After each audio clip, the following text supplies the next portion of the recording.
Hello साथीहरू, स्वागत छ तपाईहरुलाई मेरो यस युट्युब च्यानलमा। आज म तपाईहरुलाई हामीले कसरी चाहिँ कमर्सियल बैंकहरु चुज गर्दाखेरि कुन कुन इन्डिकेटर फन्डामेन्टल इन्डिकेटरहरु हेरेर कसरी चाहिँ राम्रो राम्रो बैंकहरु चुज गर्न सकिन्छ त भन्ने यो भिडियोबाट चाहिँ हामी त्यो कुरा सिक्ने छौं है त। म तपाईहरुलाई यो भिडियोमा फन्डामेन्टल एनालाइसिस मात्रै हामी यसरी गर्न सकिन्छ, राम्रो कम्पनी यसरी चुज गर्न सकिन्छ भनेर देखाउँदै छु है त। र भिडियो स्टार्ट गरौँ। र हामीले सुरुमा हेर्दाखेरि पेड अप क्यापिटलबाट हेर्छौं। पेड अप क्यापिटलमा सबैभन्दा धेरै पेड अप क्यापिटल भएको कुन छन्, सबैभन्दा धेरै पेड अप क्यापिटल भएको कम्पनीहरूलाई एकचोटि सर्र हेर्छौं है त। खासै फरक त पर्दैन, तैपनि एकचोटि हेर्छौं नलेजको लागि। त्यसपछि हामीलाई एकदमै चाहिने, हामीले हेर्नै पर्ने भनेको रिजर्भ हो। कुनै पनि कमर्सियल बैंक अथवा कुनै पनि कम्पनी चुज गर्दाखेरि रिजर्भ हेरेको राम्रो हुन्छ यदि लङ टर्मको लागि हो भने।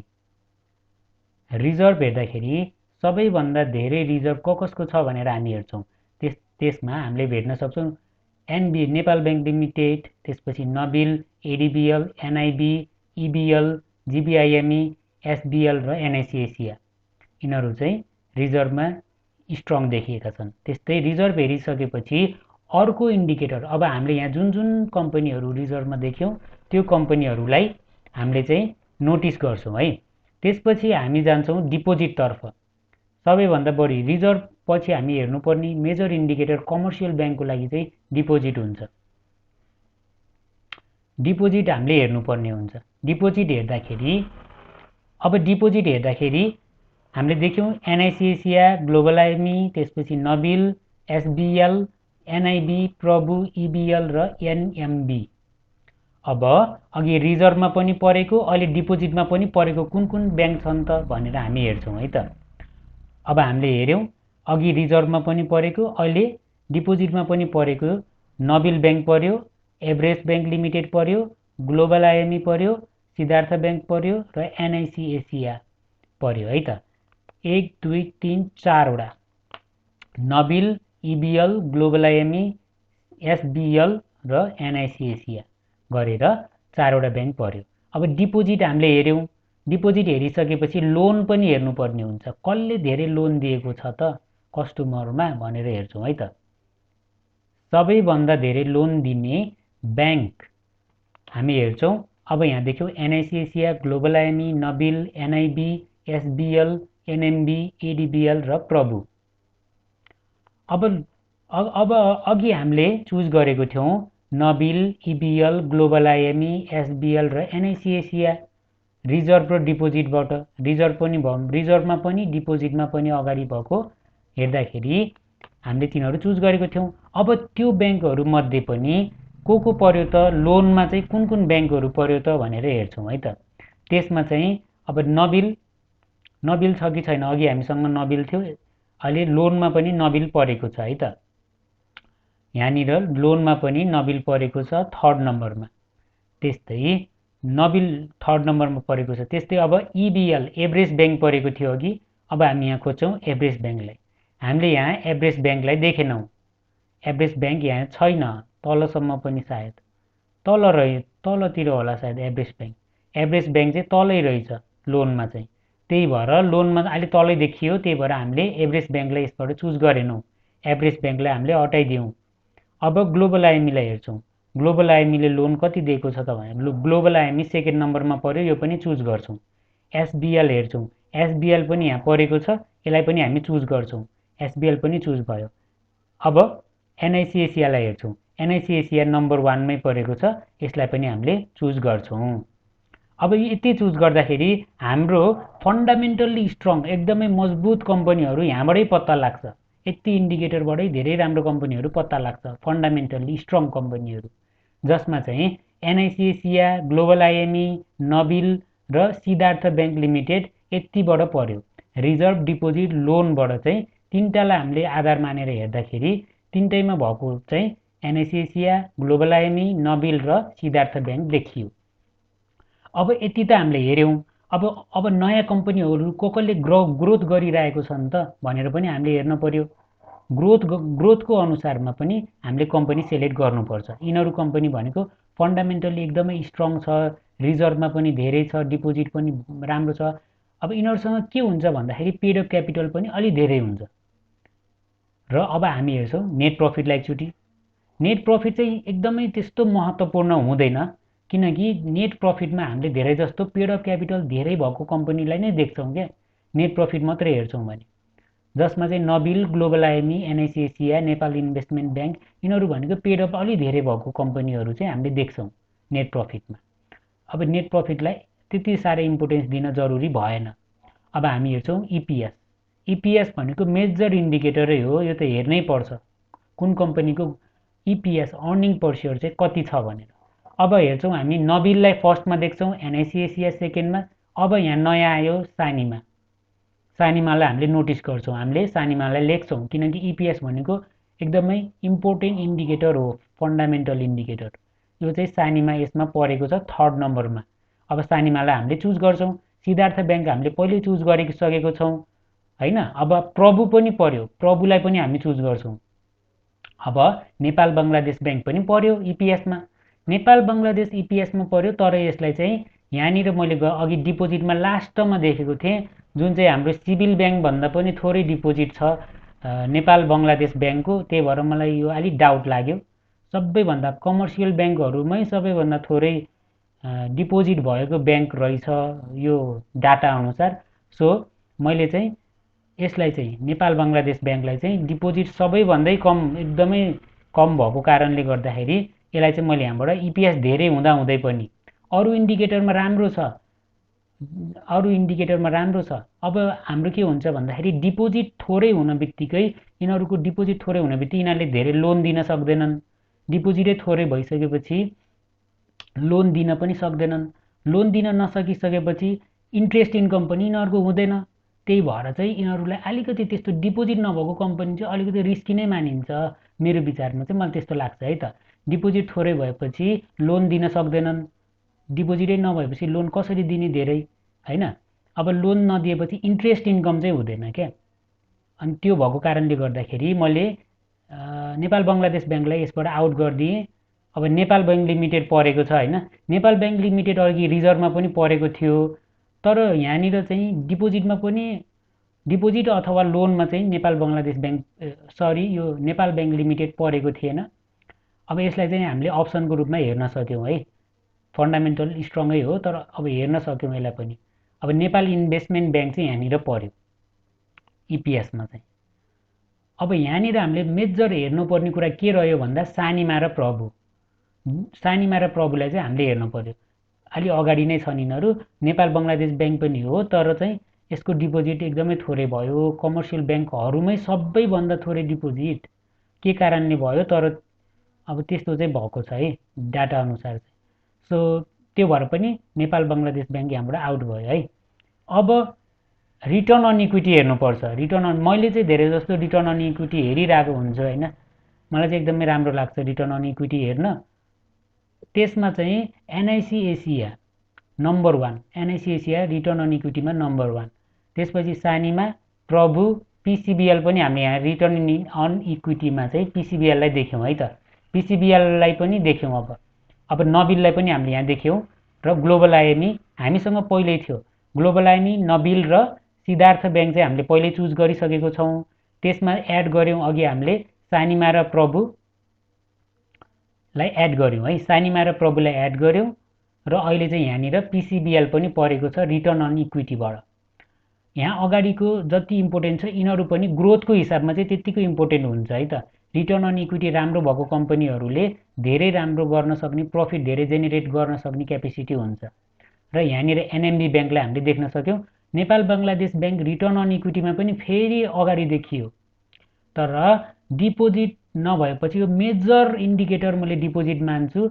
अब जस्तै सानिमा, प्रभुको चाहिँ डिपोजिट चाहिँ त्यति सबैभन्दा थोरै त थिएन नि त। कमर्सियल ब्याङ्कहरूमै सबैभन्दा थोरै भयो नेपाल बङ्गलादेश ब्याङ्कको। यदि मिडलतिर हुन्थ्यो भने यसलाई हामीले राम्रो ब्याङ्क भनेर राम्रोसँग इन्भेस्ट गर्न सकिन्थ्यो एकदमै ढुक्कसँग। अहिले जस्तो चाहिँ प्रभु र सानिमाको चाहिँ डिपोजिट त्यति थोरै छैन नि त। त्यो कारणले चाहिँ मैले प्रभु र सानिमालाई अलिकति सुरक्षित मानेको छु नेपाल बङ्गलादेश ब्याङ्क भन्दा। लङ टर्मको लागि इन्भेस्टमेन्टको लागि है साथीहरु। र यहाँनिर एनएमबी पर्यो। एनएमबी बैंक चाहिँ घरि एनएमबी परिरहेको छ, घरि एनआईबी परिरहेको छ है। इपीएस र आरओईमा चाहिँ अघि इपीएसमा चाहिँ एनआईबी परेको थियो, अहिले चाहिँ एनएमबी बैंक परेको छ रिटर्न अन इक्विटीमा चाहिँ। सो हामीहरूलाई चाहिँ त्यति इन्डिकेटरमा मात्रै चुज गर्दैनौँ है त। अब यति चाहिँ हामीले हेऱ्यौँ। मलाई यति हेर्दाखेरि सुरुमा मैले चुज गरेको ब्याङ्कहरू NIC Asia, global IME, Nabil र सिद्धार्थ ब्याङ्क, यो तिनवटा चाहिँ मैले पहिल्यै फन्डामेन्टल्ली एकदमै यो अगाडिको यति हेरेरै मैले यो नालाई राम्रो लाग्यो। त्यसपछि यहाँनिर त्यसपछि यताको साइडबाट जुन इपीएस र रिटर्न अन इक्विटी हुन्छ त्यसबाट चाहिँ मैले सानिमालाई र प्रभुलाई चुज गरेँ है। अब त्यसपछि पनि छ पीसीबीएल पनि राम्रो छ हैन, अनि त्यसपछि एनएमबी, एनआईबी यिनीहरू पनि ठिकै छ, तर मैले यसबाट चुज गरेँ सानिमालाई प्रभुलाई, दुईटालाई है। अब यति मात्रै हेरेर त पुग्दैन, हामीले यति त हेऱ्यौँ हैन। अब कमर्सियल ब्याङ्क हेरिरहेको छ भने नन पर्फर्मिङ लोन नहेर्ने भन्ने त कुरै हुँदैन है। नन पर्फर्मिङ लोन हैन, जुनै पनि कम्पनी हेर्दाखेरि नन पर्फर्मिङ लोन त हेर्नै पर्छ। ओके, नन पर्फर्मिङ लोन पनि हामी हेरौँ। नन पर्फर्मिङ लोन सबैभन्दा यसरी हेर्छौँ है। नन पर्फर्मिङ लोनमा चाहिँ सबैभन्दा थोरै इबिएल, एभरेस्ट ब्याङ्क लिमिटेड, अनि त्यसपछि सानिमा। ओके, यहाँनिरबाट हामी कन्फर्म के भयौँ भन्दाखेरि सानिमा ब्याङ्क जब इपीएसमा पनि राम्रो थियो, रिटर्न अन इक्विटीमा पनि राम्रै थियो भने अब नन पर्फर्मिङ लोन पनि सानिमा ब्याङ्कको एकदमै थोरै भएको कारणले सानिमा सुरक्षित, अझै सानिमालाई हामीले एड गर्न सक्यौँ है त। अघि इपीएस अनि त्यसपछि नन पर्फर्मिङ लोन पनि राम्रो भएको कारणले, रिटर्न अन इक्विटी पनि राम्रो भएको कारणले सानिमालाई एड गर्न सक्यौँ लिस्टमा।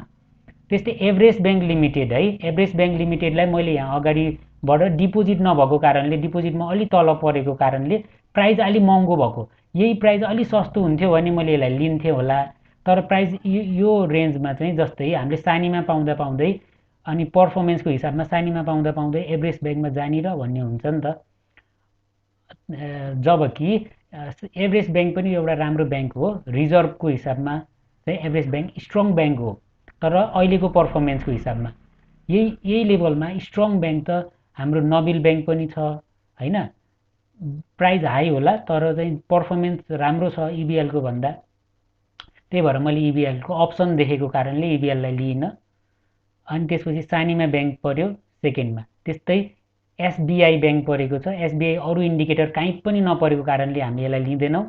एनआइसी एसिया चाहिँ यहाँ पनि परेको छ है। एनआइसी एसिया प्रायः जस्तो सबैमा परेको छ एनआइसी एसिया, र नबिल पनि परिरहेको छ यतिमा, र एमबिएल, एलबिएल, एससिबीहरू पर्यो यसमा नन पर्फर्मिङ लोनमा।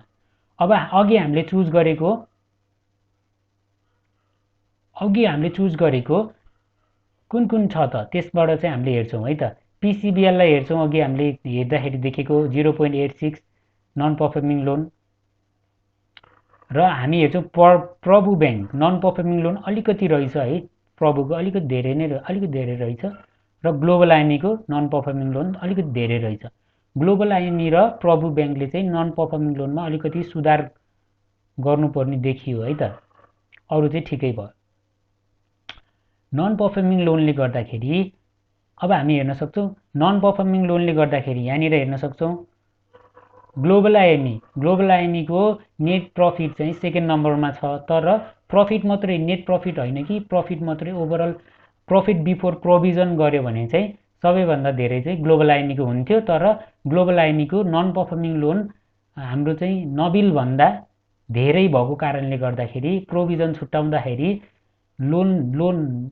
नन पर्फर्मिङ लोन बढी भएको कारणले नेट प्रफिटमा चाहिँ ग्लोबल आइएमईलाई असर परेको छ। त्यही भएर चाहिँ हामीले चाहिँ नन पर्फर्मिङ लोन पनि हेर्नुपर्छ। धेरै नन पर्फर्मिङ लोन भए पनि सुरक्षित हुँदैन। यो नन पर्फर्मिङ लोनमा चाहिँ ग्लोबल आइएमई परेको कारणले ग्लोबल आइएमईलाई लिस्टमा चाहिँ अब मैले चाहिँ अलिकति तल राख्ने छु। अब हामीले ओभरअल हेरिसक्यौँ होइन। अब ओभरअल हेर्दाखेरि मैले छुट्याएको लिस्ट अनुसार चाहिँ अब म तपाईँहरूलाई यो यति हेर्दाखेरि चाहिँ मैले कुन ब्याङ्क चाहिँ 1 2 3 गरेर ऱ्याङ्किङ गर्दैछु है त। ऱ्याङ्किङमा चाहिँ मैले फर्स्टमा राख्न चाहन्छु एनआइसी एसिया ब्याङ्कलाई। एनआइसी एसिया ब्याङ्कलाई 1 मा राख्न चाहन्छु, जसमा जुन बैंक चाहिँ reserve, deposit, loan, net profit, EPS, ROE, non performing loan सबैमा राम्रो एनआईसीएसीआई बैंक 1 मा मैले राख्न चाहन्छु। त्यसपछि नबिल बैंकलाई राख्न चाहन्छु। त्यसपछि चाहिँ सेकेन्डमा मैले नबिल बैंकलाई राख्न चाहन्छु, नम्बर 2 मा नबिल बैंक नम्बर 2। त्यसपछि मैले राख्न चाहन्छु सानिमा बैंकलाई। सानिमा बैंक ईपीएस 25 भएको र नन परफर्मिङ लोन एकदमै राम्रो नन परफर्मिङ लोन, जुन चाहिँ एभरेज बैंक पछिको राम्रोमा पर्छ सानिमाको। सेकेन्ड राम्रो चाहिँ हो नन परफर्मिङ लोनको आधारमा। त्यही भएर पनि मैले थर्ड नम्बरमा चाहिँ सानिमा बैंकलाई चुज गरेँ। फर्स्टमा एनआईसीएसीआई, सेकेन्डमा नबिल, थर्डमा सानिमा चुज गरेँ। रिटर्न अन इक्विटी पनि सानिमाको राम्रो छ, सानिमालाई थर्डमा। फोर्थमा मैले चुज गरेँ Siddhartha bank limited. Siddhartha bank लिमिटेडलाई फोर्थ नम्बरमा चुज गरेँ, जुन चाहिँ reserve, deposit, loan, EPS, return on equity र नन परफर्मिङ लोन यो मेजर इन्डिकेटर सबैमा स्थान बनाउन सफल छ सिद्धार्थ बैंक लिमिटेड। त्यही भएर सिद्धार्थ बैंक लिमिटेडलाई पनि मैले चुज गरेँ। फर्स्ट एनआईसीएसीआई, सेकेन्ड नबिल, थर्ड सानिमा, फोर्थमा चाहिँ सिद्धार्थ बैंक लिमिटेड। र 5 नम्बरमा चुज गर्छु मैले प्रभु बैंकलाई। प्रभु बैंकलाई चुज गर्नुको कारण ईपीएस, आरओई राम्रो भएको कारणले, त नन परफर्मिङ लोन हामीसँग यसको अप्सनमा चाहिँ प्रभु बैंकको अलिकति चाहिँ नन परफर्मिङ लोन धेरै चाहिँ हो है, यसलाई चाहिँ घटाउनु पर्छ, अलिकति रिस्की चाहिँ छ नन परफर्मिङ लोनको आधारमा। तर अरू इन्डिकेटरमा ग्रोथको हिसाबमा चाहिँ प्रभु बैंक चाहिँ देखिएको कारणले गर्दाखेरि, जुन चाहिँ लोनमा पनि अलिकति तल यतातिर चाहिँ देखिएको थियो, प्रभु बैंकको ग्रोथको हिसाबमा चाहिँ मैले प्रभु बैंकलाई लिएँ। त्यसरी चाहिँ मैले 5वटा बैंक चाहिँ यसबाट चुज गरेको छु। र त्यसपछि परेको राम्रो बैंकहरू पनि छन्, एनएमबी, एनआईबी, अनि त्यसपछि नेपाल बैंक लिमिटेड, यिनीहरू पनि छ। नेपाल बङ्गलादेश बैंक चाहिँ सबैमा राम्रै, धेरै जस्तोमा यतातिर राम्रै छ पर्फर्मेन्स, तर डिपोजिट मात्रै नभएको, सबैभन्दा कम डिपोजिट भएको कारणले नेपाल बङ्गलादेश बैंकलाई चाहिँ मैले चुज गरेको छैन। र साथीहरू 5वटा मैले चुज गरेको टोटल एनालाइसिसबाट, फन्डामेन्टल एनालाइसिसबाट 5वटा बैंक चुज गरेको छु, जसमा चाहिँ 1 नम्बरमा छ एनआईसीएसीआई, 2 नम्बरमा नबिल, 3 नम्बरमा सानिमा, 4 नम्बरमा सिद्धार्थ बैंक लिमिटेड र 5 नम्बरमा छ प्रभु बैंक। र साथीहरू आज यो भिडियोलाई यति नै गरौँ। कस्तो लाग्यो भिडियो? फन्डामेन्टल एनालाइसिस कमर्सियल बैंकहरूको Q3 रिपोर्टको आधारमा चाहिँ मैले यो बनाएको छु। यसलाई चाहिँ अरू रिपोर्ट अनुसार नलिनु होला, यो Q3 को रिपोर्ट मात्र हो। सो कस्तो लाग्यो भिडियो कमेन्ट गरिदिनु होला।